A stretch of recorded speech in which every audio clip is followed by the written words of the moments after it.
মালয়েশিয়ার শ্রমবাজার নিয়ে এই মুহূর্তে অত্যন্ত ইতিবাচক এবং গুরুত্বপূর্ণ অগ্রগতি চলছে। 2024 সালে বন্ধ হয়ে যাওয়ার পর দীর্ঘদিন ধরে বন্ধ থাকা এই বাজারটি পুনরায় চালু করার জন্য বাংলাদেশ ও মালয়েশিয়া সরকারের মধ্যে উচ্চ পর্যায়ের দ্বিপাক্ষিক আলোচনা ও চুক্তি সম্পন্ন হয়েছে।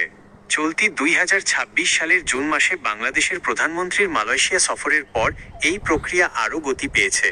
প্রবাসী কল্যাণ ও বৈদেশিক কর্মসংস্থান মন্ত্রণালয়ের তথ্য অনুযায়ী আগামী জুলাই 2026 মাসের মধ্যেই মালয়েশিয়ার শ্রমবাজার পুরোদমে খোলার বিষয়ে বড় ধরনের সুসংবাদ আসতে যাচ্ছে।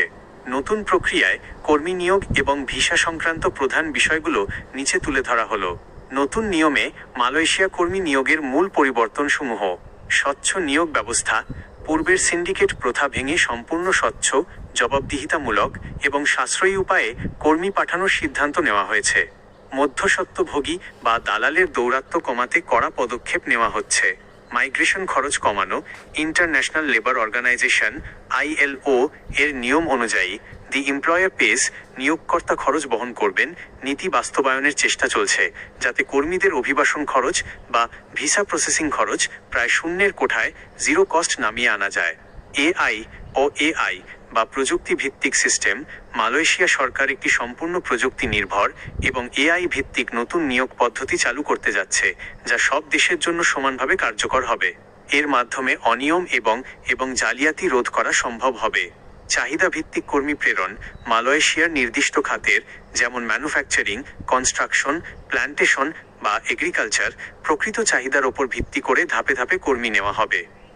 ওয়ার্ক পারমিট ও ভিসার বর্তমান অবস্থা। জরুরি সতর্কবার্তা: নতুন এই চুক্তি ও সমঝোতার পর অফিসিয়াল গাইডলাইন ও সরকার অনুমোদিত রিক্রুটিং এজেন্সির তালিকা খুব শীঘ্রই প্রকাশ করা হবে।